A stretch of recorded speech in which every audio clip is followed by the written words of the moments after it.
Hello everyone, this is Stacy. It is October 17, 2016, about 3 o'clock in the afternoon, and I received this update which concerned me because I have been posting some of the videos from the North Dakota Access Pipeline, and one of those videos was from Riot.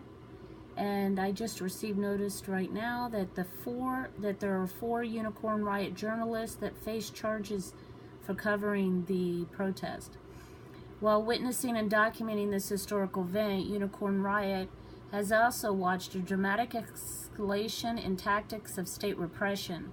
Over the last month, various law enforcement agencies, private mercenary organizations, and other DAPL assets have expanded their aerial surveillance, information checkpoints, and the use of heavily armed riot police backed by MRAPs, Bearcats, armored vehicles, amidst the militarized crackdown on nonviolent demonstrators against the pipeline. Hundreds of water protesters were arrested, including 4 Unicorn Riot journalists. You know, guys, I'm extremely concerned about this because I noticed also in the beginning, when I first started to cover this Dakota Access Pipeline, that there is some eerie similarities to this protest that I saw also at the protest in Oregon in January of this year. Mainly that the private mercenary organizations, you know, we don't know who these people are. They don't identify themselves. What we do know is that they're not constitutional officers.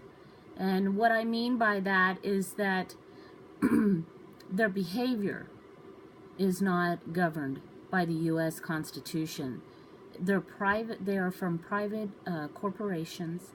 Their identities are unknown, untraceable. We have no idea who they are. They can shoot and kill one of these protesters, and we would never know who did it because of the corporate policies that govern the actions of these men. It's not federal policy, but corporate policies, and we didn't choose that policy. The corporate heads are the ones that chose the policies, and we don't know what they are.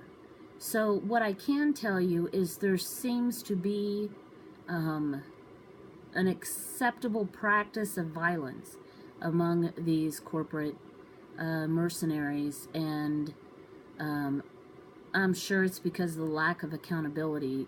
Their identities not being found out by the public. They're not accountable to the people. They're not elected. They're chosen. They're employees that are working for a paycheck. This is who these people are. And I just wonder, what exactly will they do for money? Do they have no conscience? Once again, we're seeing journalists facing charges for covering a protest.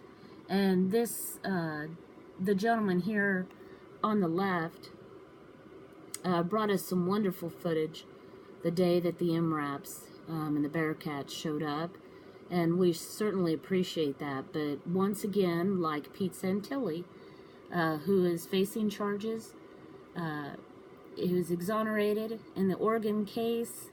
Now he's facing charges in Nevada for covering the Bundy family situation that happened in April of 2014.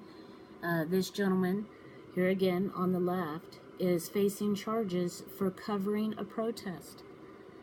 So this is becoming a common thing. I believe Amy Goodwin was also faced charges of trespassing. There's been other journalists that are facing charges, and I believe it was last week that Amy Goodwin actually turned herself in. But this is becoming common, guys.